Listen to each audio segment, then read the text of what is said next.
On ne s'occupe pas du placement des mains pour l'instant. Placement des pieds. Je suis décalé par rapport à mon partenaire. Mon partenaire doit rester les épaules sur le même plan et légèrement, il doit être déséquilibré légèrement sur l'arrière et sur le côté. En aucun cas, je dois avoir Osotogari lorsque je vais le rentrer avec le partenaire dans cette situation-là, parce que c'est une amorce pour lui à la défense. C'est-à-dire que lorsque je défends sur Osotogari, je vais tourner les épaules comme ceci, je vais tourner le genou. Donc si vous emmenez votre partenaire, lorsque on voit souvent vous tirez trop dans cette position-là, hein, ça bien sûr il y a une réaction à donner, mais vous tirez trop le partenaire comme ceci, ça se passe, hein, voilà, et bien lui, c'est l'amorce de sa défense. Donc c'est pas bon. Donc je dois aller vers l'avant, je dois dépasser mon partenaire et ma hanche, elle doit être légèrement en arrière. Là. Ici je dépasse bien mon partenaire avec ma hanche qui dépasse là, pour pouvoir ensuite boucher. Bien que je ne départ pas dans cette position-là. Je démarre légèrement de côté. Alors il faut avoir une petite rotation de l'adversaire, hein, une petite défense de l'adversaire. C'est-à-dire que si j'ai bien sorti la hanche, au moment où il va en rotation, voilà, et bien maintenant, je ne pas quand même. Là, avec mon avant-bras à plat. Il va donner, lorsque je vais le voir fixer, voilà. Je suis dans le balayage et je bloque. Je ne le fais pas pour... Je bloque et je reviens très vite. En ayant bien sûr le haut qui est très bien préparé. C'est-à-dire qu'ici, j'ai bloqué, quelle que soit la position de la main. On verra après les positions de main. Mais déjà, j'ai fixé au départ. Là. Voilà. Et là, hop, je repose et j'attaque. Voilà. Ici, pour vous rester bon, hein. Lui est en position aussi forte. C'est-à-dire que vous savez très bien que quand on est dans cette position, la jambe qui n'est pas dangereuse, c'est celle-ci. Hein, pour l'équilibre du partenaire, mais par contre, si j'arrive à prendre l'autre, là, c'est déjà plus délicat pour lui parce que, qu'est-ce qui se passe droitier-droitier? Cette jambe-là est très mobile. Par contre, celle-ci, si vous arrivez à la fixer, c'est la chute. C'est pour ça qu'on voit beaucoup maintenant, ici. Si vous arrivez également à la ici accrocher, là. Là, la position forte, la jambe qu'il faut attaquer sur un droitier, c'est l'autre jambe. Parce que celle-ci est très mobile. Voilà. Hop. Ok. Donc là, sur cette position-là, toujours le même principe. Je vais avoir descendu la main de mon partenaire. Je ne le laisse pas me mettre là-haut. Voilà. Ici. Et là, il y a des placements souvent, hein, circulaires. Là. Voilà. Et je vais choisir le moment où il lève la jambe pour attaquer. C'est comme mon droitier complètement décalé. Voilà. Voilà. Donc il y a des placements souvent. Hein, voilà. Au moment où il va lever pour déplacer l'autre, voilà. Moi je vais avoir anticipé le mouvement, je déplace, j'attaque dans le temps. Donc, classique, je tire mon partenaire légèrement sur le côté, je viens prendre ici, je tape, mon partenaire se relève,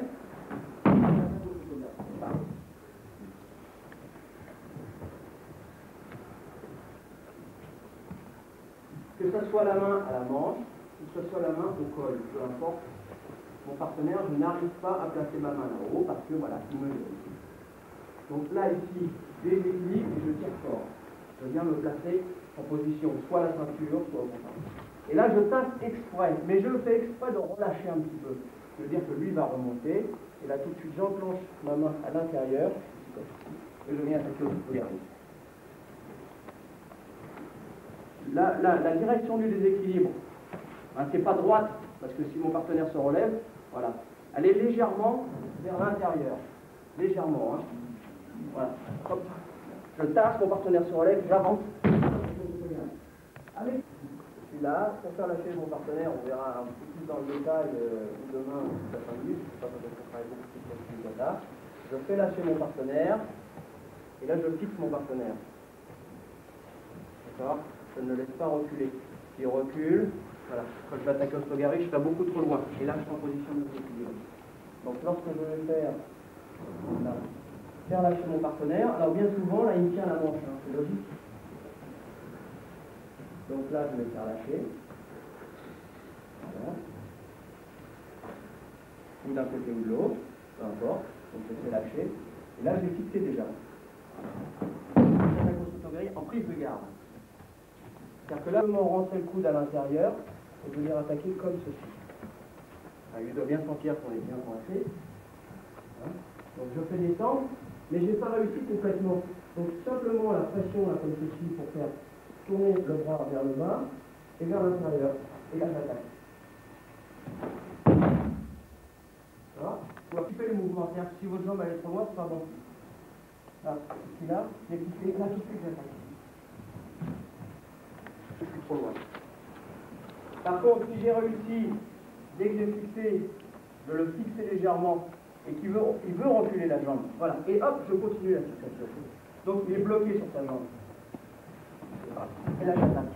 Je ne peux pas le faire lâcher, parce que je suis pas assez fort, mais j'ai quand même préparé cette jambe. Toujours la même chose, je prépare. Ici. Lorsque je vais faire lâcher, mon partenaire, qu'est-ce qu'il va avoir comme action? Il va aller en sens contraire, pour la manche. Voilà. C'est-à-dire que moi, si je fais lâcher, ben lui, il va tirer. Et là, j'attaque. C'est logique.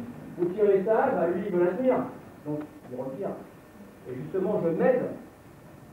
Là, je suis là. Oui. Là.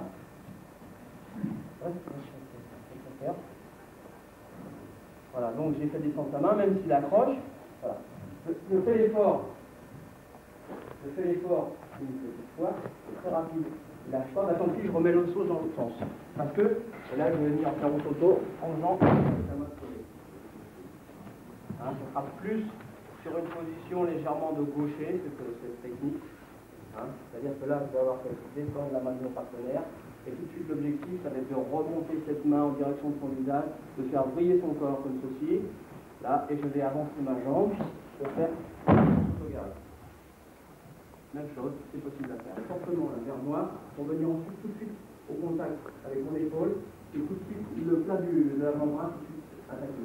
Hein. Ici. On va retrouver un petit peu cette forme-là sur un gaucher. C'est-à-dire que là, un gaucher, c'est pas facile à mettre, on peut regarder. Hein. Donc ici, je vais venir ouvrir. Ouais, ouvrir en même temps avant le pied. Là, par plus une forme. Alors on est en train de travailler une petite chose aussi qui est intéressante, c'est quand vous avez un partenaire qui vous tient très haut, justement, là, vous allez faire une légère réaction avec ce bras, et tout de suite la direction, vous allez passer la tête en dessous et venir chercher le photogarique. Ça c'est intéressant aussi. Hein. Alors, pour moi, l'estimation thérapeutique, qui travaille ça, c'est intéressant. Hein. Vous êtes bien chopé là-haut, ici. Donc il va y avoir une petite réaction par là.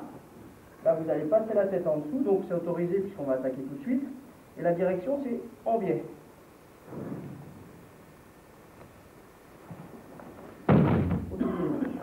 Vous l'emmenez, parce que lui, il lâche pas comme ça, il accroche. Hein. Ici, moi j'ai des gros bras, hop, je le tractionne bien. Et puis je ne lâche pas, même s'il passe la tête, mais manque de peau, ça m'aide. Parce que s'il ne lâche pas, au contraire, il va dans le sens du équilibre. Ok. Donc, à une position un petit peu plus de gaucher, où là, même chose, je vais faire Ouchigari. D'abord, c'est-à-dire je vais bien faire reculer la jambe, et là, tout de suite, venir attaquer. Alors, même chose, là, il va falloir que j'anticipe le mouvement, il va falloir que je prépare mon mouvement, c'est-à-dire que je vais l'avoir fixé déjà dès le début, là. Hein? Et je ne vais pas me trouver dans cette position-là, je vais me trouver dans cette position-là. C'est un coup de patte intérieur. Voilà. Alors, soit vous avez la possibilité de faire direct, ou soit vous avez la possibilité d'avoir un temps intermédiaire, c'est-à-dire là, reposer et nous attaquer. Surtout pour fixer là-haut. Voilà, j'ai déjà avancé cette jambe. Coup de patte, et j'attaque. Il repasse la hanche de l'autre. C'est-à-dire qu'il n'y a pas d'appui avec. Là, cet appui va me permettre de relancer. Si je n'ai pas d'appui, je ne peux pas relancer ma jambe. J'ai un appui, je relance ma jambe et je passe la hanche. Le partenaire défend. C'est-à-dire qu'il tourne légèrement le dos. Voilà, il tourne légèrement le genou et il tourne les épaules. Donc moi, je continue aussi. Je tourne mon genou vers l'intérieur et je vais attaquer. Ah,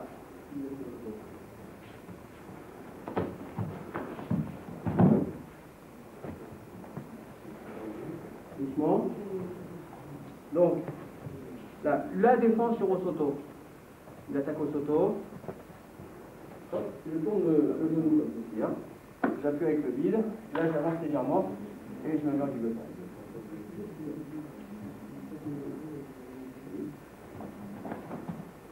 Voilà. Le fait de tourner simplement le genou, ça aide. Hein. Voilà. Donc, je tombe sur un partenaire. J'ai mal fait le mouvement, j'ai fait Osotogari. Bon, là, s'il avance, voilà. Donc, je suis là en blocage. Osotogari, je repose. Je tourne légèrement mon genou vers l'intérieur.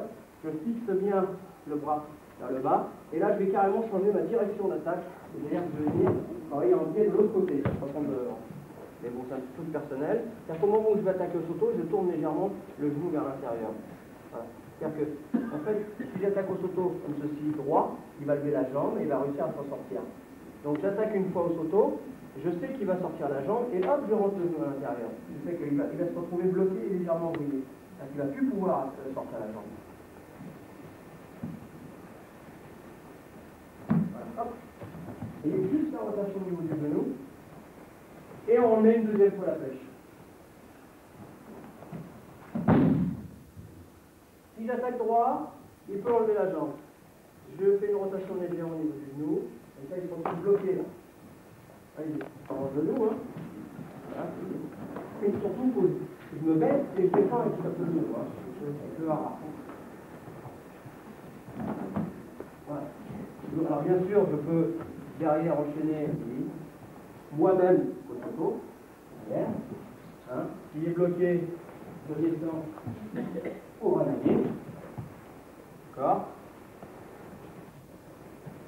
Ici, je lâche et je viens chercher derrière pour faire pareil en ayant la jambe. Hein. Et donc, je retravaille maintenant sur deux droitiers complètement, et là, il va m'attaquer à fond au Osoto. Voilà, il attaque à fond. Hein. C'est gros. Donc deux droitiers bien décalés. Voilà. Tac. Allez, débrouillez-vous à regarder les détails. Il attaque et j'ai simplement cette jambe-là à bouger. Mais il y a cette jambe-là qui est important, le placement. Et je vais faire simplement ça. C'est-à-dire que si cette jambe-là elle est trop près, voilà. J'esquive, mais il va accrocher dedans. Donc celle-là, il faut qu'elle soit légèrement écartée. Je le laisse bien tenter, je le laisse bien venir. Vas-y, attaque fort. Je le laisse attaquer une deuxième fois, une troisième fois. Parce que celle-là est légèrement derrière. Alors,